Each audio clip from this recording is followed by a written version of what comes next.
Dette er en sort og hvid bog. Det kan du se på siderne og på omslaget. Den handler ikke om noget særligt, og den har sikkert ikke nogen mening. Den er bare en lille bog. Verdenen beskrevet heri, den er også sort og hvid. Det er en verden støbt ind i dit tapet. Hvis du ser længe nok på det, så skal det hele nok vise sig for dig. For det er jo netop sådan med magi. Det kommer til dem, der er tålmodige. Der vil være et folk i alle afskygninger af grå, for de er alle ens. Himlen vil altid være hvid, for der er ingen sol til at kaste lys på dem, der bor allerlængst væk på tapetet. Kun lampelys, og det er altid hvidt. I tapetets land er markerne og skovene kulsorte. Det er et område nederst på tapetet, du ved, i den fugtige ende. Det er meningen, at du skal læse denne fortælling foran din væg, for det er faktisk der, det hele foregår. Bogen er kun til pynt. Du kan sådan set gemme den helt væk i et par dage, for der er jo ikke nogen mening med den. Lige nu, så er den der bare, ligesom du selv er. Og selvfølgelig er det ikke lige let at blive sammenlignet med sådan en sort og hvid bog, der ingen vegne fører hen. Men sådan er det nu engang blevet. Vi kan ikke lave om på det nu, for det er jo blevet tastet ind, og det, der bliver tastet, er jo trods alt det, der bliver skrevet. For en sort og hvid bog er der nemlig ikke plads til undskyldninger. Det er den alt for lille til.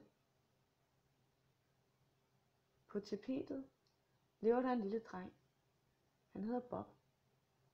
Bob er, hvad Bob er, og så betyder det ikke noget, hvis han bare er en plet på tapetet, for han er der jo stadig. Han bliver sikkert gammel, ligesom os, men lige nu er han altså kun en dreng, for han er kun lige blevet fundet på. Han har en gave, som ingen andre i tapetets land kan forstå. Bob kan se opad, og det kan ingen andre. Så han sidder bare der på væggen og tænker lidt. For når han ser op, så ser han farver og store uhyrer, der går rundt i stuen, og himlen blinker til ham. Det er fordi, han bor i en tv-stue, du ved. En af dem, hvor fjernsyn altid er tændt, og hvor der lugter lidt af cigar. Når nu man som Bob er et stykke tapet, så er mennesker lidt farlige at møde.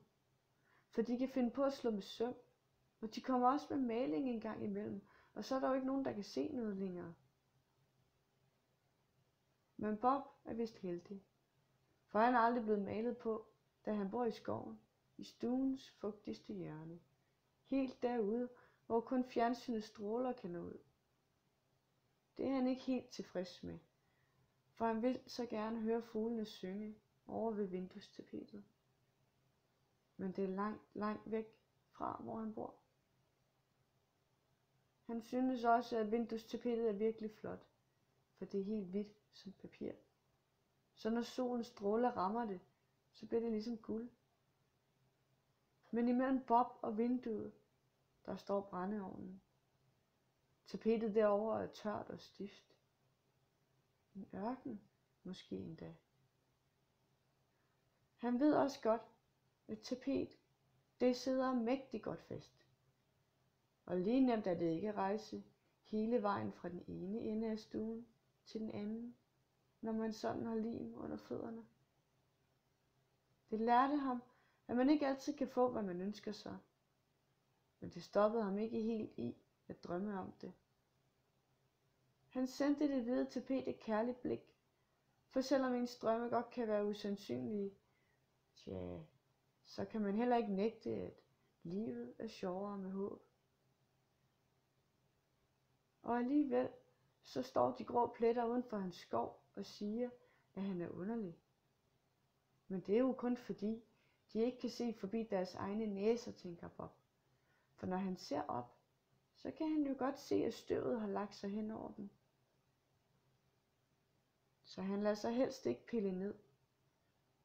Han vil alligevel helst ikke være et stykke blomstret tapet. Han kan godt lide at han er, som han er. Men når solen smider sine første morgenstråler ned på vinduestapetet, så bliver han alligevel lidt misundelig. For det må jo være rart at sidde der i solen og lytte til fuglesang hver eneste morgen, imens årstiderne stille glider forbi. Men med tiden, uendelig lang tid, forsvandt drømmen om vindueskarmen og lyset. Han fik vigtigere ting at tage sig til, end de ting, han ikke kunne få. Han begyndte at se på tingene anderledes. Sådan er det gerne, når man begynder at vokse op. En dag kom, hvor huset han boede i havde stået lidt for længe. Fugten i skoven var trængt dybt ind i væggen. Det betød, at da Bob en morgen vågnede, så han ikke længere fast. Han var faldet på gulvet. I mange timer lå han bare der og så op mod det, der før havde været hans himmel. Men nu kunne han se, at det bare var en pære i loftet. Uhyret, kendt som onkel, gik imod Bob med tunge skridt, og røgen fra hans cigar lagde sig omkring i stuen. Bob lukkede sine øjne i og ønskede ham væk, når han havde fået talt til 5. 1, 2, 3, 4, 5. Langsomt åbnede han sine øjne igen og indså i samme øjeblik, at han lå på onklens skulder. Foran huset holdte en bil med anhænger bagpå, og i den lå der ting fra huset af. Der var både lamper og tøj, møbler og tapet. Og da bilen satte i gang, begyndte vinden at flå i hans hår, og bange lille Bob måtte tage fat om anklen på en gammel lænestol, for ikke at blæse af. Men heldigvis havde han stadigvæk lidt lim under hænderne, så han sad godt fast. Han fandt ro i sig selv på rejsen, bare ved at se opad. Der var måger, som lå af ham, da han racede forbi. Der var flyvere og skyer. Det gik op for ham, at solen skinnede ned på ham igennem nogle brædder på toppen af anhængeren, og den varmede hans fugtige hud. Hans drøm var gået i opfyldelse. Bob var lykkelig i det øjeblik. Men sandheden er, at man nogle gange skal passe lidt på med, hvad det er, man ønsker sig. For i næste øjeblik blev han afleveret på byens lokale losseplads. Rigtig langt væk hjemmefra var han, men han var ikke bange, for han var omgivet af tapet fra alle mulige tv-stuer. Men nu hvor Bob er blevet til en ven, som ikke kan lade være med at holde af, så synes jeg også, det ville være ærgerligt at slutte historien af så tidligt. Derfor går det op for Bob, at hans verden har ændret sig drastisk. For i stuen var alting sort på hvidt. Men udenfor, der ændrede farverne sig hele tiden. Solen farvede himlen hele dagen, og selv det, der var rundt om solen, syntes at lyse både blåt og hvidt. Altså, himlen kan godt virke lysende, når man ser den for første gang med fugtige øjne. Sådan er det bare for tapet. Bob var ellevild over at opleve verdenen i farver. Det var begyndelsen af efteråret, og bladene dansede over ham, imens vinden og regnen lavede musik i hans ører. Et enkelt blad dalede ned fra toppen af et træ, og det landede på hans ene øje. Han forstod ikke helt, hvad det var, for han havde jo kun set meget tørre eksemplarer hjemme på stuegulvet en sjælden gang. Men et tørt blad ligner altså ikke sådan et tidligt efterårsblad. Han kunne nu se himlen med sit ene øje, og med det andet så han en lille mariehøne. Så er vi vist blevet naboer, sagde hun. Jeg hedder Marie. Mit navn er Bob. Hvor er jeg henne? Det her er ikke min tv-stue, men jeg kan godt lide at være her. Du er på lossepladsen, søde. Det er her forladte ting kommer videre. Videre? Hvorhen dog? Det kan jeg ikke helt svare på.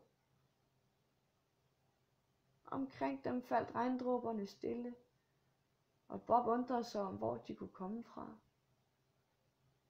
Mon der var en bruser deroppe, for han havde jo godt hørt badeværelsestapetet sludre. Støvet blev vasket af ham, og da månen kastede sit lys ud i mørket, indså Bob, at han var en anelse bange, selvom Marie sad ved siden af ham. For han følte sig hjemme lige her på lossepladsen, netop fordi der var trygt og rart og godt selskab. Det var et dejligt sted, hvor han ikke længere skulle føle sig ensom. Men han vidste jo også godt, at det ville få en ende. Han skulle nemlig videre. Marie smilte til Bob, og det var det, han trængte til. Inden solen overhovedet fik øjne igen for natten, der drejede en lastbil ind på lossepladsen. Marie kravlede op på toppen af bladet og så ned på ham.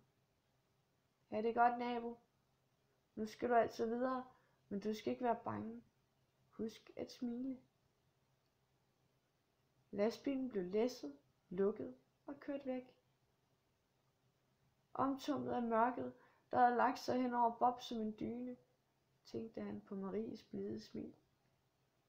Han tænkte på solen, på stjernerne og på regnen. Men i lastbilen fandtes ingen af delene. Selvom han var bange, smilte han forsigtigt. Han trøstede sig selv ved tanken om, at mørket blot var lys, som sov. Og så er der jo ikke noget at være bange for længere. Så Bob falder snart i en dyb søvn. Det er det, der sker, når lyset sover. Så sover det, som er i det, som regel også. Lastbilen bakkede ind i en stor hal, mens Bob sov, blev han smidt på et transportbånd, som snart ville føre ham videre. Han vågnede ved, at tapetet omkring ham begyndte at juble og grine. Vi skal snart hjem igen. Juhu, det bliver så dejligt. Men maskinen foran Bob så forfærdeligt farlig ud. Den havde tænder og store kløer, og så hvæsede den af ham, da han nærmede sig. Hvad er det, der sker? Råbte han, da tapetet foran ham blev bidt i af tænderne fra maskinen. Men Bob fik ikke svar. Alle sammen holdt det spændt vejret, så han lukkede bare sine øjne og talte til 5. 1, 2, 3, 4, 5. Da han havde talt færdig, var han allerede kommet hele vejen igennem den farlige maskine. Med sit ene øje lukket, førte han blikket ned af sig selv, for at se, hvor slem skaden var. Men han spirede øjnene op, og måtte sande, at han var blevet noget så smuk. Han var blevet helt lysebrun, og de grå pletter var helt væk. Straks blev han ført over til et nyt bånd, hvor han blev malet hvid som nyfalden sne, og han blev endda tørret med det samme, så malingen ikke smittede af. Næste morgen stod han stolt udenfor og ventede pænt på at blive hentet af en lastbil. Fuglene fløj hen over den orange morgenhimmel. Jeg skulle ret sej, sagde han og smilede. For han havde set solens lys og hørt naturens musik. Selv i en sort og hvid bog så Bob alle livets farver, og så er alt jo vel.